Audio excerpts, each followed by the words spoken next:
Hello and welcome to In the Envelope, an awards interview podcast. I am your host, Jack Smart, awards editor at Backstage, the most trusted name in casting. I'm here to spotlight some of the most exciting film, television, and theater awards contenders working today. Who is in the running? What makes an awards-worthy performance? And what, dear listeners, are the secrets to giving one? We're sitting down for intimate, inspirational interviews with actors and artists to get that insider's perspective on these questions and more. It's an opportunity for some of today's most talented stars to share their craft and career advice, and maybe, just maybe, provide a tantalizing glimpse in the envelope.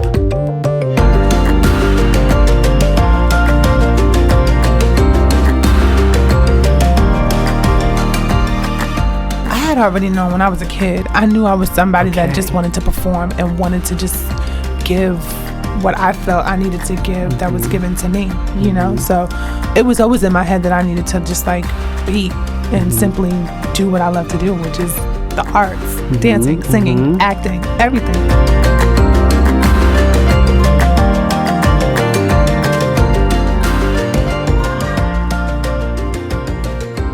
Hello.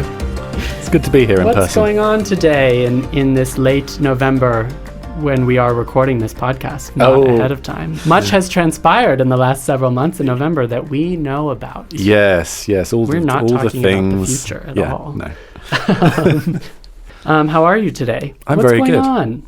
Happy Thanksgiving. Yes, and to you. Yes. We're 2 days out from Thanksgiving. Sure. You're about to fly out to Hawaii, right? Yes. I am going all the way to Hawaii for Thanksgiving. And you're going to Philly? All the way to Philly, yeah. All the way to Philly, yes. I feel like we've talked about this before. Every time I come here, you're about to fly off to somewhere exotic. Is that right? Yeah, I think so. Today's guest was MJ Rodriguez. Yeah. She was such a lovely interview. She was. We have to explain who she is because some people may not know. Yeah.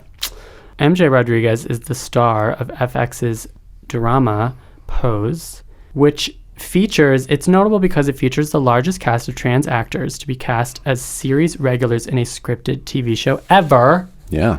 It's also notable because it's freaking awesome. It's game-changing, trailblazing, groundbreaking, and it's awesome. Yeah.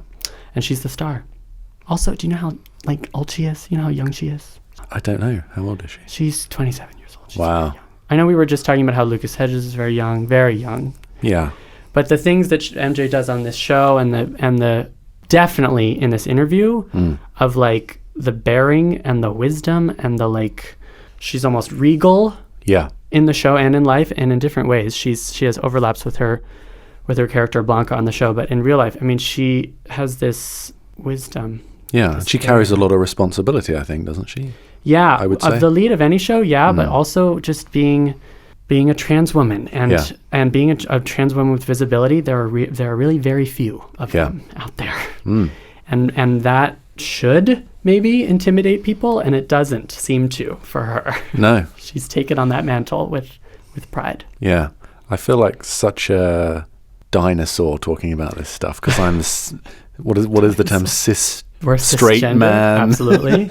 But I think it's wonderful. I think obviously more of it needs to proliferate into not just the occasional show where it's been, you throw a bone to this thing. Totally, and not just for the sake of diversifying what we see on our screens or diversifying storytelling. That's important too. Representation matters in that way, but it matters in the sense of you and I, these cis white people, we see the genius of those stories is when you see yourself, is when you see the commonality. Yeah. In the specific is the universal. And in something, this show it's from Ryan Murphy, and it's about the 80s, and it's about ball culture, specifically ballroom culture, and drag and the trans community, and those are things that should not necessarily, on paper you would think they're not supposed to resonate, but they do. And it's not presented as a shtick. Yes, correct. Which is an important thing too, right. I think, right? It's universality. Yeah. Which I think what I'm learning about the idea of universality is that it comes from good storytelling. Yeah. Yeah. That's the distinction, I think. You can certainly art that's maybe not as good or as sophisticated can still resonate with you for sure. But it's when it's firing on all cylinders that people are most able to see themselves and relate and learn about themselves through art. Yeah.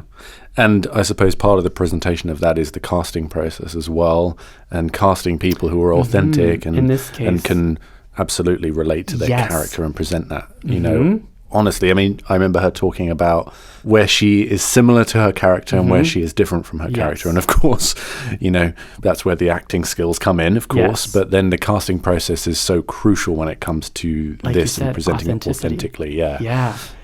And it was very much, I think, a part of Ryan Murphy and his team's kind of initial premise of the show. It was like they wanted to start from trans women of color in front of the camera and trans women of color behind the camera. Janet Mock is the writer-director on the show. A lot of other people that I should probably list in the intro for MJ Rodriguez. And MJ, we talked about her kind of breakthrough too in the production of Rent at a young age. But, you know, for the most part, this is always true of people who are theater stars and then they get on a hit TV show or on a big movie. Like that is when the mass majority of audiences know know you or learn who you are. That's right. And so this is also, MJ is such a great example of like, thank God she was cast with that authenticity in mind. Thank God that Ryan Murphy and these people saw that she has the commonalities with the character, but also that she's freaking great. That where else would we see what she can do unless that role was written? And I think it's good when you have someone with the influence that Ryan Murphy has, they don't necessarily have to cast well-known people or stars to make their shows because they already have that power and sway. You know, they can cast the right people for the roles. Totally. And one of the other people on the show is Billy Porter, who MJ and I talked about because I didn't realize MJ has actually known him for years. He's totally brilliant on the show. He's a Tony Award-winning actor who's mostly known for his stage stuff, and he's extraordinary. Let's just go for him next. Let's get him on the podcast next. Absolutely. I'm ready to launch his awards campaign. It's always fun talking to people like MJ too, and I told her this of like the breakthrough moment, just right there, right after this has happened. That is a fun time to talk to somebody. Yeah. And again, she was not afraid. She's not intimidated by this moment. No, absolutely. She's ready to go. All right. Shall we have a listen? Shall we have a listen? Let's do it. This podcast is, of course, brought to you, listeners, by Backstage. Listen, aside from all the great inspiration and tips and all of that stuff we offer for free, like this amazing podcast, Backstage also gives you access to incredible casting calls all over the world. That is why it's the world's #1 casting platform. If you're curious or if you're an actor yourself and you really want to jumpstart your career and you're ready to take the advice and the inspiration you've heard here in this very episode and use it, go to backstage.com/subscribe and enter the code ENVELOPE, ENVELOPE. That's again 30 days completely free to try Backstage, where you can make a profile, upload a headshot, upload a reel, start browsing the casting notices, and start applying to jobs, because who knows, maybe one day I'll be interviewing you. Again, that's backstage.com/subscribe and enter the code ENVELOPE.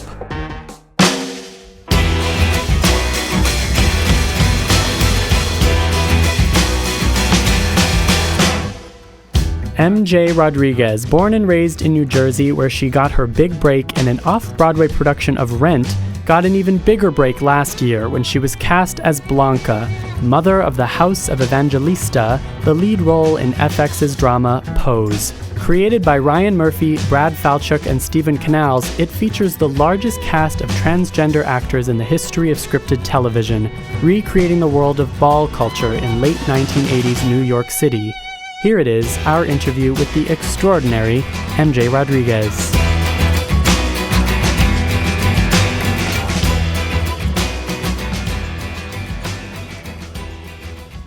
We, at Backstage, we love talking to artists at like your exact phase in your career of like the breakthrough just happened and there's no telling where you can go. Exactly.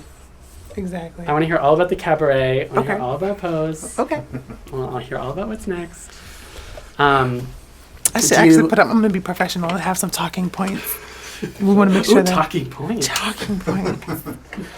Are we on? Has it started? We're recording, yeah. Yes, come on, I podcast. hope. It has started. Hello, America. Yes, welcome.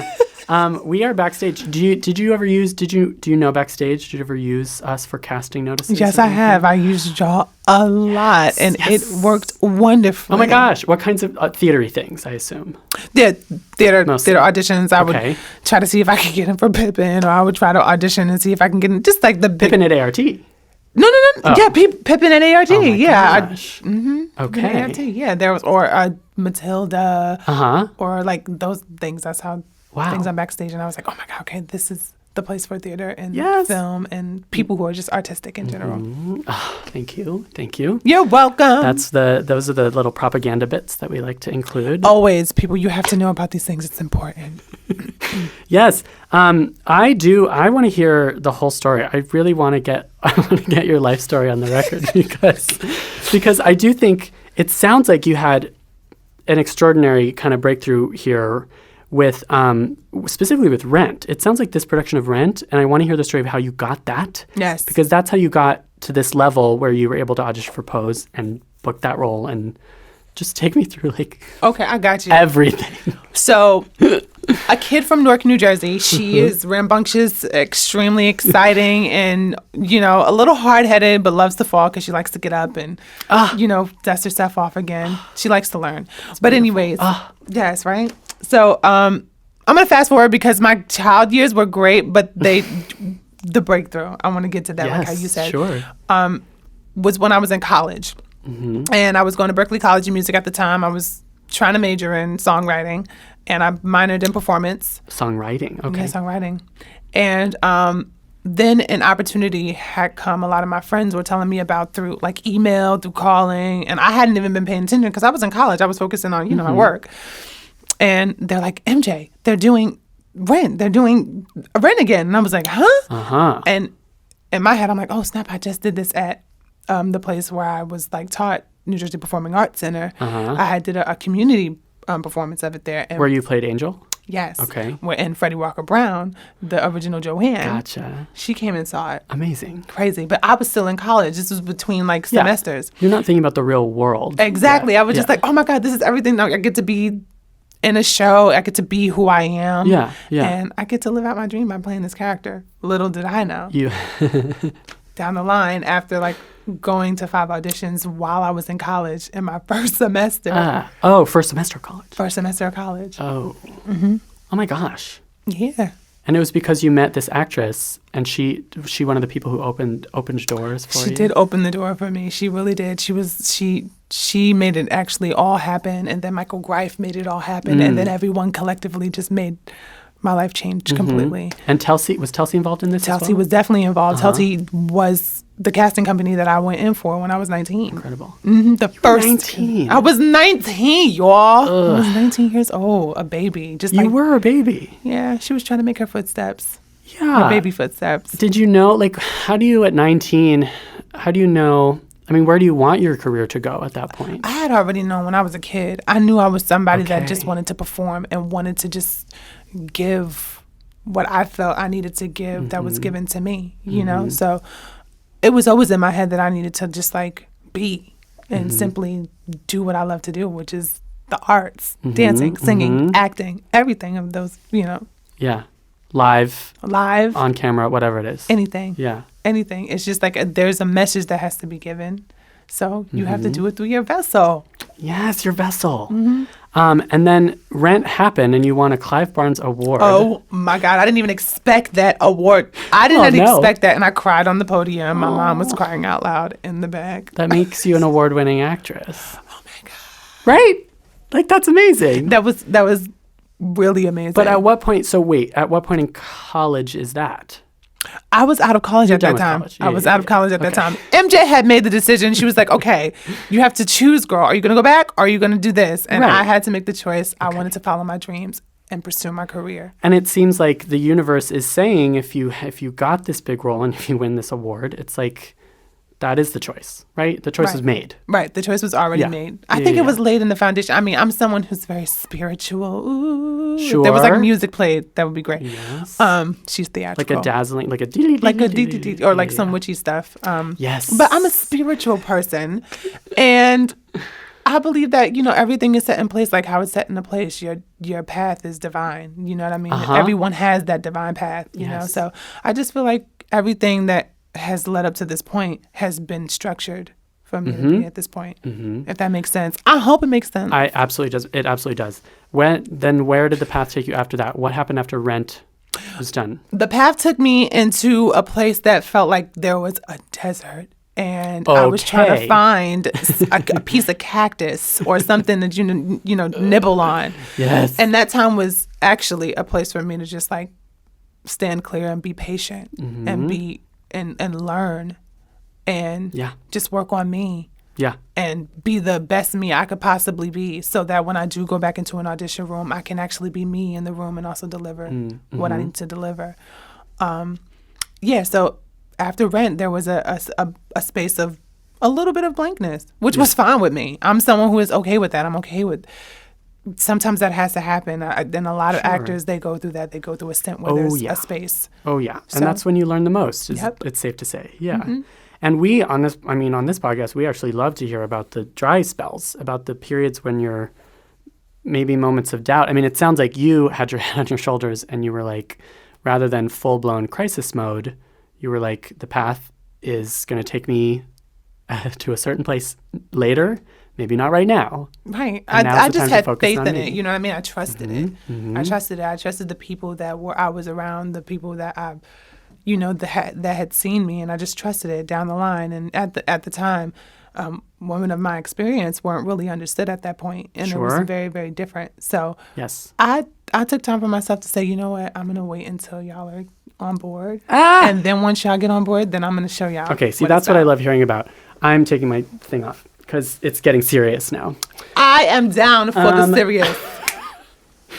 I love hearing about the idea of the industry needs to catch up to me, and that's part of being empowering yourself as an actor. It's like, I'm not gonna, or I am going to wait. I mean, yes, I can wait. I can be patient, but I'm not going to conform. Because of who I am. No, I can't do that. That's impossible. And if that means, by all means, that I have to wait, or y'all have to wait, then so be it. It's just gonna have to be that. But thankfully, people are open-minded and they've spread their horizons, and that they're being open to women like me. And it was only 3 years might seem like a long time, but it's not a long time for you to wait. It's not a long time to be patient. That was not for me. The dry spell. That was the 3 years. That was the dry spell, right? It's not that long, right? I mean, it's. But you were what, 20 when that started? I was 20 when it started. 21. Yeah. 20 turned 21 while I was in it, and then after that, so it was like, But didn't you also have moments? You must have had moments of impatience and of doubt. I did, and that's when I went to my mom. That was my rock. She was like, I was like, Mommy, I don't know what's happening. She was like, you be calm. You keep going to these auditions, and you keep turning it, and you leave it in the room. And I was like, okay, girl. Leave it in the room. I mean, that's great advice right there. Yeah, just like don't rationalize. Don't think about it too much. You go in there, you give it your best, and then you go on with your day. Life goes on. Yeah, and when you say women like you, that also what I want to ask about in terms of like waiting for or knowing that the industry is going to change and they're going to support you, but like did you have any other models of women like you in the industry that were blazing this trail, or did you feel like this is my path and I'm on it myself? I mean, before, when I was like 19, no, I did not. Okay. But there were women, I had seen women like me, but I hadn't had a physical contact. I mean, I was in the ballroom scene and I seen a lot of my sisters, but I never got a chance to really, really like talk to them or really get a chance. I was a bystander, and I only walked like a couple of times. I would Vogue. Yeah, I Vogued most of the time when I was 14 years old. See, I want to hear about that. I didn't know until recently that you did have an introduction to the ballroom culture. Yes, when I was 14 years old. But you were more of a bystander. I was definitely a bystander. I say that all the time too. Well, tell me about the times that you did walk. The only time I walked was once. Was it disastrous? Did you? It was. That's why I didn't do it no more. Yeah. And then after that, I started voguing. I did like version voguing, and I would like. Okay. That was something that was a little bit more easier to me. 5 elements, that was easy. That you were more comfortable with. Yeah. It was like dancing. Walking is runway. I feel like I was on display. It was a lot for me. Okay. Dancing versus like modeling, essentially. Right. Okay. Well, all of that is evident in Pose. All of that is informed in Pose. I mean, I want to get into it. Like, how much of that show is based on your stories, but on other people's real life stories? I think Pose is based on many stories out there. I think it's based on many trans stories out there. I think it's touching base on a lot of trans stories that were told back then in 1987, and they're showing homage to these women who have gone on. And I think I'm a collection of women who have gone through the things that Blanca has gone through, and I think that is the same for Angel and the same as Dominique. I think they're just a collective of women who had to fight hard for rights. Yeah. To just simply be. To be. And now exist. Just exist. That's it. That's all. We're not asking for you to accept us. We're asking for you to respect us. And if you can't respect us, then just what are we? Yeah. Exactly. Well, but then what are we? What are we considered? You know?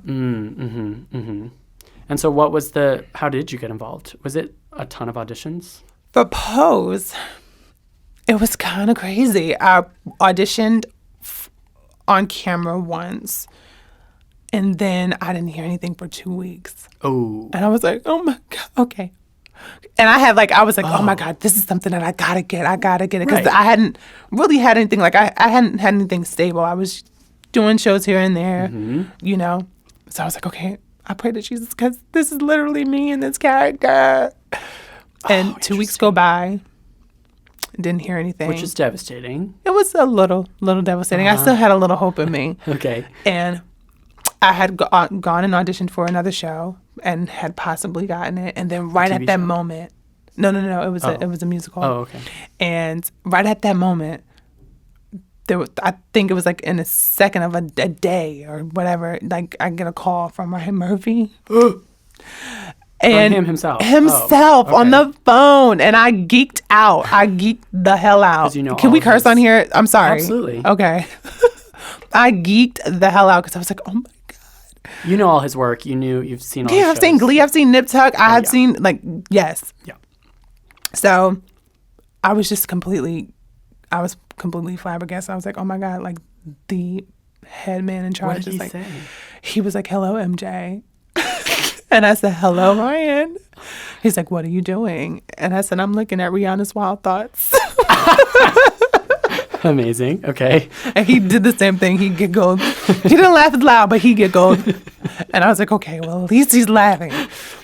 And then he just he soothed me with his words. He just said, no need to worry. You've gotten the part. And I was just like, oh, everything he said after that, I heard, but I was like, I'm going to cry. I'm going to go downstairs and scream and tell my mom and my stepfather. And that's exactly what I did. Beautiful. I cried and went downstairs and told my mom, and it was crazy. So you knew you wanted it to be your part because you saw yourself in the character. I did see myself in the character. Not just because you must have known at that point it was like, this is supposed to be a huge cast of trans characters played by trans actors. Right. The first. Right. Kind of, it's supposed to be the big deal. The point of the show is to have this presence. Right. Is that part of the reason why you connected to it? Or was it specifically Blanca that It was a collective of all those things. Yeah. I mean, I saw myself in Blanca, and I saw a lot of other people who were very, very similar to Blanca. And I saw, I mean, when you look at a breakdown in general, you look at the character that you understand most and that you resonate with most. And Blanca was that for me. But I also did look at the roster, and I also did look at the whole breakdown. And I was like, cool. These are women of not only of the trans experience, but who are of color. You know what I mean? And our stories have never been told on a platform like this before, and we're getting it. Yes, please sign me up. Thank you. Yeah, exactly. I mean, I can't imagine. You must have gone through this scenario that every actor goes through, which is, what happens if I don't get it?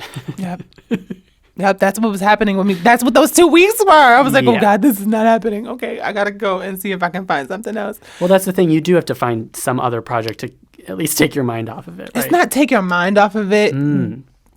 You have to constantly work to make sure that I have a family. I have a mom. I have 5 people that I take care of. We all take care of each other. And I think of them foremost than anything, you know? And I mean, I love my work.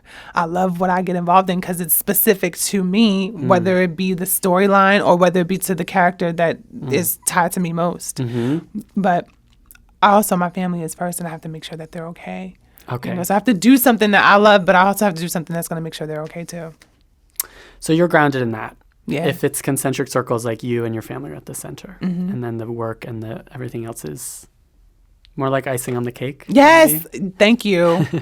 Okay. Well, and it's amazing too, because that you're portraying a character that, as you say, these are characters that really speak to real world experiences. Like Blanca's mom or Blanca's whole family absolutely did not accept who she was or even come close to understanding the first thing about who she was. Right. And it sounds like your upbringing in your life was not like that at all. No, it's not at all. Yeah. Now, that was the difference. That was sure something very different for me because my mom has always been in my life. She's always been there, and she's always been very, very accepting. And my dad, I mean, for the most part. So, like, I never really... That was a challenging aspect of it because there are a lot of women out there who have never had that before, who have never had a mother or a father. They were just... left on the street. So I had to make sure I did justice to those women. You know what I mean? And I had to make sure I like told the stories like how I know, because I know many people who are in my family who have gone through that too. You know, so. Well, and it sounds like that is the responsibility of a show like this. Like you feel responsible for those. You're telling those people's stories. Yeah. And for a show like this, because I think it's so rare, because exactly we haven't heard these stories before. I mean, does that feel like did that feel like a huge burden sometimes? First of all, you're the lead on this show. Are you at the top of the call sheet? I don't know if I can say that. That's a little too okay, sorry. But it sounds like such a huge step. It is, but you know something, like I said from the very beginning, it's something that I was willing to take on. It's a responsibility that I knew I had to take on. And it's just because it's in my heart. I mean, people need to feel wanted. They need to feel like their existence is needed. And it's stories like these that need to be told to let them know it's okay, you know, and it's all right. Yes. And go out, walk these streets, go get a job, go live your life because you have the right to. Yeah. So that was my main focal point, is just making sure that everyone is okay and making sure that they felt okay. They have to have somebody to let them know that it's all right. Yeah. And it just so happens that it's 5 women of a different experience who have been tormented completely, but who still look towards the horizon and say, I'm going to still choose. I'm going to choose to be positive. I'm going to choose to live because that's all I have. That's beautiful. I hadn't thought of it in terms of like what it all comes down to is you're on a mission to just tell people that they're okay, that it's okay. They're okay. Yeah. And also, I mean, I'm on a mission for many things, but I just want like peace completely and generally. I just want to make sure that things are good. Things are settled, you know, and that our existence as trans women are okay, that we don't have to constantly be attacked every single time someone doesn't understand us or understand our point of view, or because we actually have a voice and we need to speak up, you know? Absolutely. And I do love that about the show, that it certainly it could have gone out and portrayed these women as having no difficulties, as having no problems, or like it's realistic in the sense that it shows how hard they have to work to exist and to be okay. Well, yeah, and also these stories are very, very real. These stories are very real. A lot of trans women of color go through this on a daily, day-to-day basis. This is not something that has just stopped in 1987. Exactly. It's happening now still, and there's nothing being done about it. You know, there's still a high rate of trans women getting killed constantly. So, like, that is something that needs to be fixed. And I think that's one of the reasons why Pose is here in this time, because people still need to know the fight is still going on. It started way back when, and there's still one going on. And it ties into all fights, women's rights, African Americans' rights, you know, it just, and et cetera. Absolutely.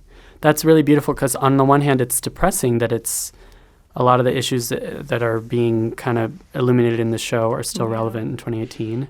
But it's comforting that this is a show about 2018 as much as it is about 1987. Yeah. Yeah. This is gorgeous. This is beautiful. How does it feel? I feel like I'm a sprinkly stardust buttercup ball of happiness. I'm sorry, I just had to say that. Yes. You mean being here? Yes. Thank you. Yes, indeed. Thank you. Of course. How does it feel? People must be approaching you. People must be. Have you had stories of fans or of people whose lives have been impacted by this show? I have a lot of young kids, which is great. Yeah. I say this all the time, and I'm going to say it again. I was, as a woman of the trans experience, we don't usually get the opportunity to conceive children. It's hard. So this mindset that I've had for a long time was, I'm never going to have kids. Okay. I'm never going to have kids. Then I get this show, and I get a slew of kids coming to me and DMs and messaging me and saying, you remind me of my mom, or the character Blanca reminds me of my mom, or, my mom is gone, but I have Blanca to, there's stuff like that in the DMs. And I know it's not just me. I know they're doing it to every single character, which is beautiful, but they are finding places for them to feel comfort, and they find it in these characters, which is beautiful. It's beautiful. It sounds beautiful. Heavy too, though. It sounds like a responsibility, like you said. That's all right. They're babies. They're babies. They're 13, 14 years old. That's amazing. And they want chosen families. Well, and some of them actually do have their family too. They, it's not just when they say, this reminds me of my mom, my house mom. They're saying this reminds me of my mom, their actual biological mother. Yeah. It's transcending the narrative just for the LGBTQ, but it's including everyone, and it's just about family and how we have to stick together. So that's the best responsibility to have, is to mend families. Exactly. Well, and it sounds like it's the good kind of responsibility. Which I like. I'm all about good. I don't have no time for negativity. Right. Well, and it feels like that must have been a part of the initial getting you guys involved in the process. There must have been a consideration of can they handle being role models, being trailblazers? Oh my God. Do you consider yourself a trailblazer, as you are?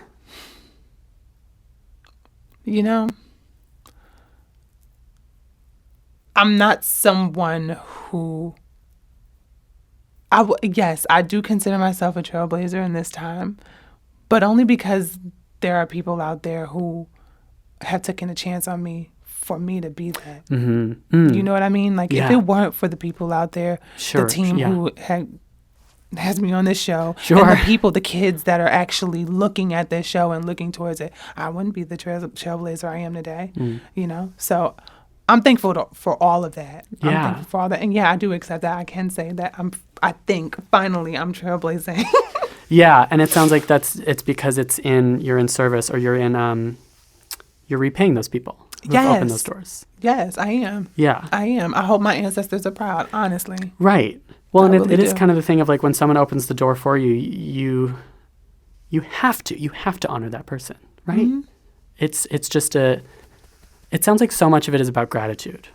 That's all it is about. My stepfather taught me something very important. Humility and humbleness is what's going to get you through the day. You have to show humility. You have to. Because if you don't, then you lose track of everything. Yeah. Yeah, you kind of lose track of who you are, I guess. Yep. Yeah, and like you're saying too, losing track of who you are, as in going back to your roots. It sounds like you have to have a really strong base. This is excellent advice. What advice do you have for someone who's at your point in this career, post breakthrough, if I can say that? What? I mean, I guess you're in the moment, so I don't know what advice. What advice are you giving yourself in this moment? To anyone who is embarking on a journey like this in their life, and speaking to myself, I would always make sure that they're conscious, focused, that they're always self-caring, and making sure that they come first. And once they've done that, making sure that they are well enough to expel a little bit of energy out. And when I say a little bit of energy, I'm talking about a lot, because that's when you expel energy, that's a lot. Make sure you expel it out to everyone that deserves it. and just be positive and make sure you're doing everything that you're doing for a good reason. No malicious intent behind it. No agenda. Just do it for the pure good. And I'm sure you'll succeed. Amazing. It sounds like any kind of negativity is the antithesis of everything you just said. Like any lack of humility or any ego or any drama, like why is that the thing to be avoided? I think is the way to ask that question. Well, it can create a lot of chaos, and it can also like hinder you from what you truly have to do. It can hinder you from your purpose, your personal purpose, and where you want to be as a human being. If you let negativity, if you indulge in negativity, indulge in it, yes, then you're going to wind up being surrounded by it every single moment. Yeah, you know, that is tied to the being grounded and being in the moment, being present.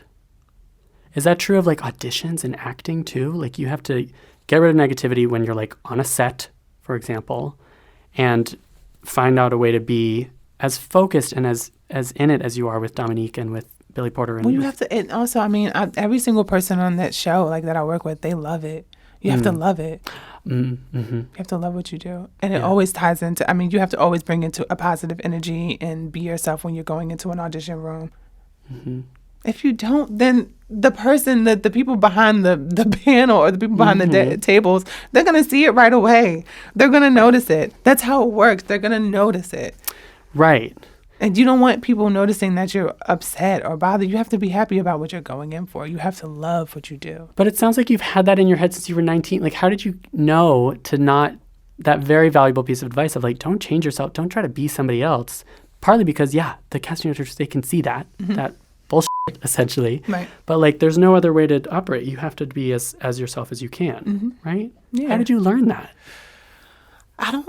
To be quite honest, I don't think it was anything learned. I think I grew up as somebody who was just, I don't know, has a good heart. And we're loved.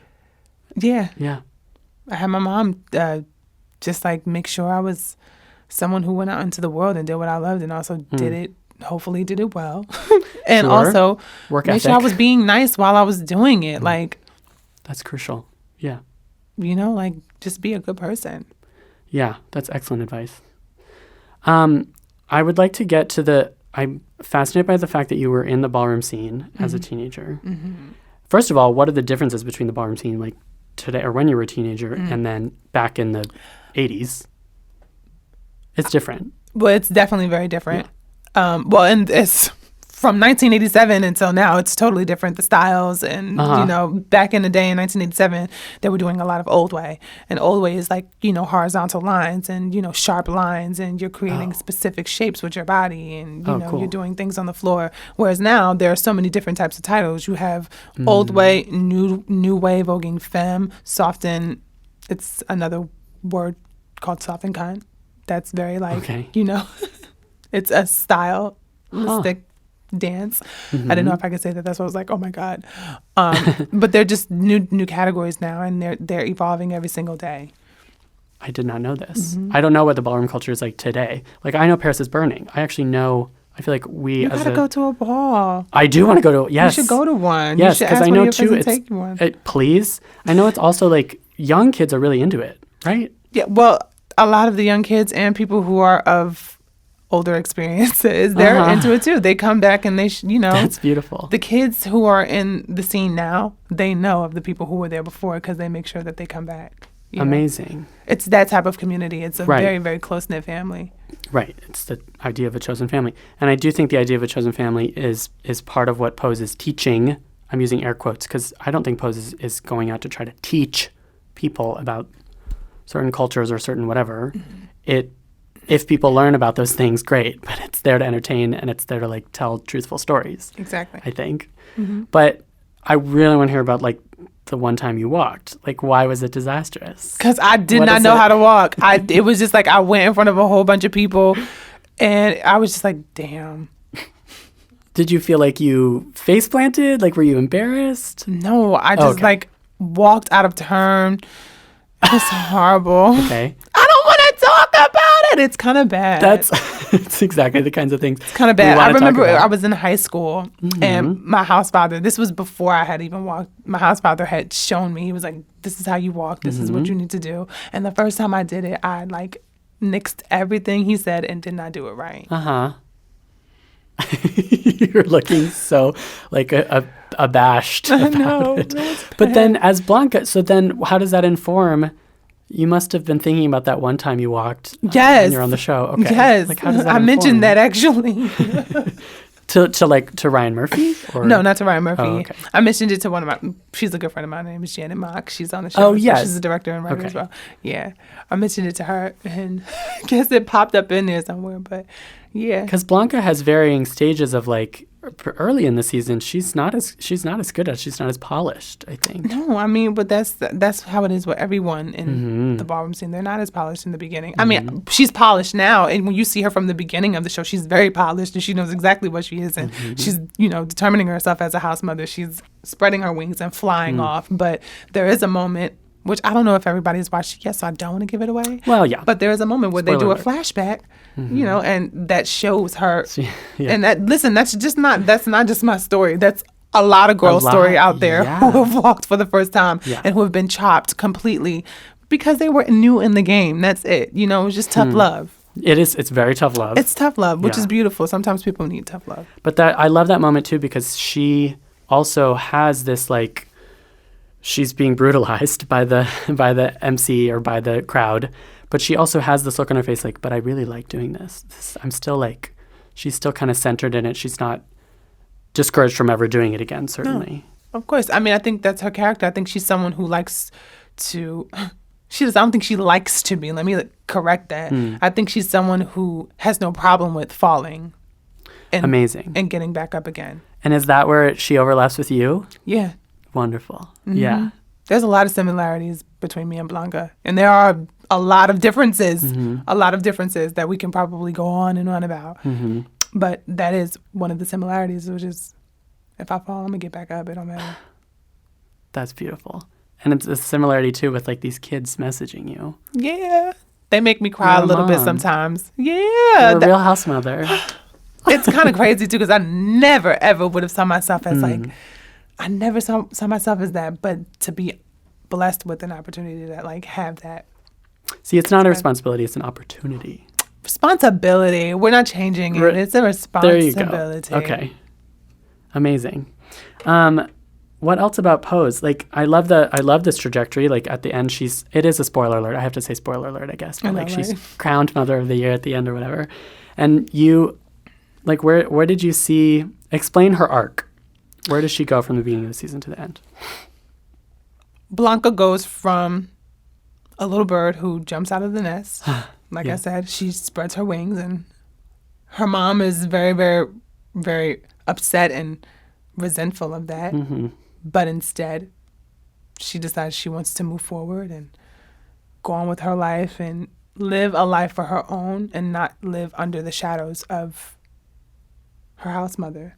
She loves her. They both love each other because that's family. Oh, yeah. It's a fascinating relationship. Yes, but as all parents do, it's hard when the baby is moving out.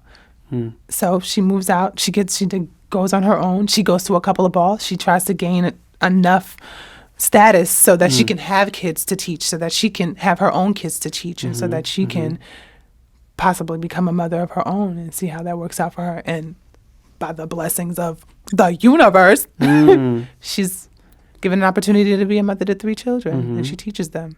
And then at the end, her acknowledgement through her brother-like / uncle-like pray tell, he gives her that accolade. Oh my gosh. That's hopefully that's a quick snippet of it. That's beautiful. Well, and I was overjoyed to see the season end on that beautiful high note. It's just sometimes you need that. Exactly. Sometimes you really need that. We do. And I'm curious, can you tell us anything do you know anything about season 2? I don't. Okay. I really don't. Okay. I really don't know anything about season 2. But I can't wait, I'll tell you that much. I can't wait until I get my hands in the dirt again and start playing. Yeah, amazing. Because there's plenty of more story to tell. There's plenty of backstory. You know what? I say that all the time. I'm glad you said that because that means I'm not the only one. Well, yeah, and these are stories that, like we said, we haven't seen any of this, so Yeah. it's all going to feel novel for TV. But that's okay. You're right. That's okay. It's entertaining, so you can learn while you're entertained. Yes, it has to be entertaining. Yeah, it has to be fierce. Mm-hmm. It has Oh, to be you better say, fabulous. okay, all right, you better use fierce. You better come on and use fierce. Talk to me about your scenes with Billy Porter. Oh my God. Like, what have you learned from him, or you guys have this incredible, magnetic rapport, these two characters, this really nuanced relationship.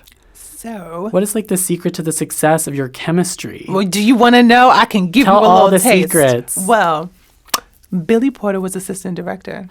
Oh. Associate director on Rent. Oh, I didn't know that. Yes, Oh he my God. was. And he was someone who I met and At 19. at 19 years Yeah. old. And he was in the audition room. Oh my God. And I had known about him. This is after Kinky Boots? No, No, this no, is no, no. while I Before was at Kinky Boots. Rent. This Yeah, is while yeah, yeah. in Rent. And from then on, I mean, he taught me a lot while I was there, but I was just looking at that time like a little puppy. Uh-huh. When I was 19, we created a wonderful relationship. Mm-hmm. I would like to think, and I think he thinks the very same. And since then, through Kinky Boots, and then through my stint of not like having anything, I still kept in contact with him, and I still we made each other available to each other. And then when we found out that we were on the show together, I was surprised. I didn't even know. I saw him in the audition room and I was like, oh my God, Billy? He was like, yes. And I was like, oh my. Wait, do your Billy? Do Yes. He's like uncle, honey. He's like this. uncle. It's this. Yes. Yes, with the hand. Yes. And I was like, okay, work. I pray to Jesus. And it this happens. happened. It happened. It Wow, happened. I didn't know that. So you had this long-standing relationship, and that explains it. Mm-hmm. That explains why you guys have this amazing connection. Mm-hmm. And it sounds like he's sort of a mentor, or sort of like a... He is, and it's kind of phenomenal, actually. Well, and he hasn't gotten his due as far as film and TV. No, is and I'm very concerned. happy that he is getting it now. Oh, yeah. It is just, and it's time. He's magical. He He's is. magical on the show. Ever since he was in Greece and he played, listen, Yeah. don't make me go all the way back to his albums, because I can trace it all the way Yeah, back. totally. He's been someone who's been trailblazing for a long time, too. And I'm glad I get to work with him. I'm glad I get to, like, finally work with him. You know Like, what I mean? really Just, dig like, in, yeah. Yeah. So you mentioned spirituality. Can I ask about, like, what that is? We've talked about it a little bit, like how it plays into your philosophy, really, like how you operate in the world. But if you could define it, how would you define it? I would say I'm a Christian. I'm someone who, I wouldn't say I'm religious, because that is something that I feel is, now I'm seeing in certain circumstances, was possibly constructed. We're all challenged with that, even when people say they're not challenged with it, they are. Sure. But I do believe there's something much more bigger than all of us. Obviously, because of us rotating around the sun, and the sun not rotating around us, honey. So there's obviously there is something bigger than us, and I'm respectful of that. Of the sun. Well, not the sun. I Something know, but, bigger than like, the sun. I know, I love we that. know where this is going, but we Totally. don't have the devil. It's too deep. But I will say there's obviously something bigger than us, and I'm respectful of that. And I believe that whatever that beautiful divine power, which I call God, is, bestows blessing on people who are good and who really want to just give good, who want to do good, Yeah. even though they're human. Beautiful. Wonderful. What are your goals? How far do you want to, what do you want? Can I ask that? There are many things that I want. But I would love and want for my art to possibly down the line last and have a legacy. And I want the legacy to be basically sold off of what I gave through the characters that I've interpreted or that I've been given. Whether it be Blanca, whether it be another character given to me down the line or I audition for down the line.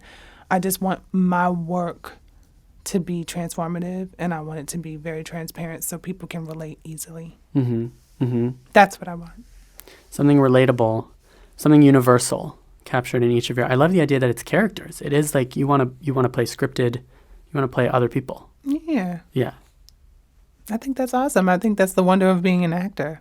Mm-hmm. You know, you get to dig into stories and create stories and just be a storyteller. Yeah. And so will you be able to, I mean, I know that you will be able to hang on to that during the next dry spell if there ever is one, which for life of an actor, of course there is one. There's always that. There's always, actors are always fluctuating. That's always something that's happening. Sure. Yeah. And how do you get to that point where you're like, maybe you're going through 3 years of auditions that you're not getting and that you're, like, what is your advice to the working actor who is there not taking roles? One, I would tell them to make sure that they're staying very, very sharp in their craft and make sure that they're practicing and doing what they need to do. Okay. You know, not sitting idle. That's but advice. Also, while that's happening, being patient within working on their craft. Because some people can grow impatient while still going to acting class. And, sure. You know, like, that's just the human condition. That's us as humans. Yeah. You know, but within that, you have to learn how to be comfortable with letting a notion go that I have to get this. I have to get it. You just have to say, I'm going in for this. If I get it, I get it. If I don't, I don't. And hopefully there's an opportunity that will present itself where it's for me. I always say this. You don't miss anything. You don't miss anything. Like an opportunity or you don't miss anything. Everything is structured for you the way it's structured for you. Right. I love that because then if you're clinging to this idea of I missed it, that role or that perfect opportunity missed me. I mean, you're miserable for one thing. You have to.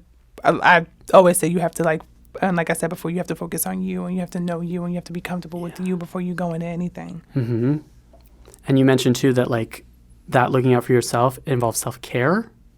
What specifically does self-care mean for you? Well, I mean, tying it back to what I would give as far as advice and self-care is it's important that you are healthy. It's important that you're working out. It's important that you're eating properly because your body needs those things. It's like the fundamental things, the most important things that anyone needs. You know, it's like self-care. That's important. And a lot of people don't do that because they're so busy or they're running or they're, tying back to what we originally talked about. Like, that's important. Self-care. Make sure you're okay so that you can help someone else. Because if you're not able to work, then how can you help the other people that are out there? Yeah. It's the airline mask thing of you have to secure your mask before you help others. Because how are you going to help others if you on that plane and you can't breathe, honey? How you going to help that person over there that can't breathe either?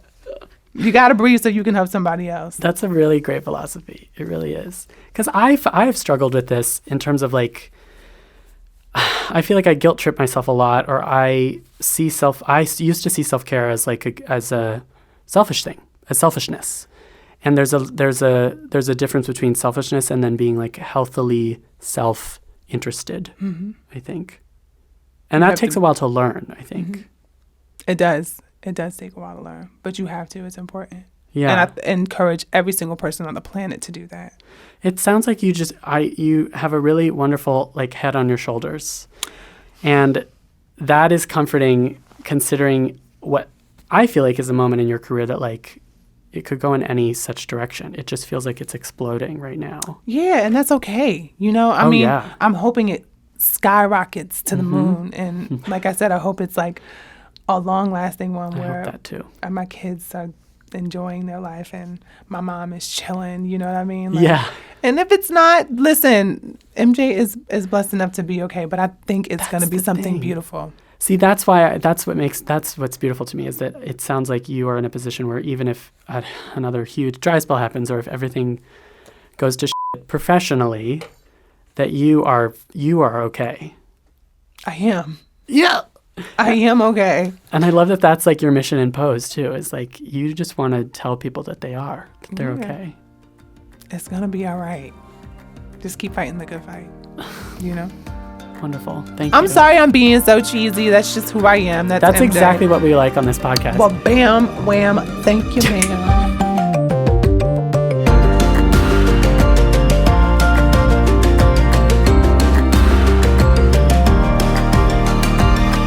In the Envelope, an awards podcast, is recorded at Lotus Productions, Hyperbolic Audio, and Big Yellow Duck in New York City, and Soundbox LA, Mark Grouse Studios, and Buzzies in Los Angeles. Like, rate, subscribe, tell your friends, and follow us on Twitter at In the Envelope. Thanks as always to producer, editor, and all-around podcast extraordinaire Jamie Muffett, and thank you to the team at Backstage, the most trusted name in casting. That's Peter Rappaport, Rawaan Alkhatib, Francis Ramos, Caitlin Watkins, Lauren Routt, Mark Stinson, and especially Kasey Howe. For more awards and industry coverage, head over to Backstage.com. Thank you for listening. Tune in next time for another glimpse in the Envelope.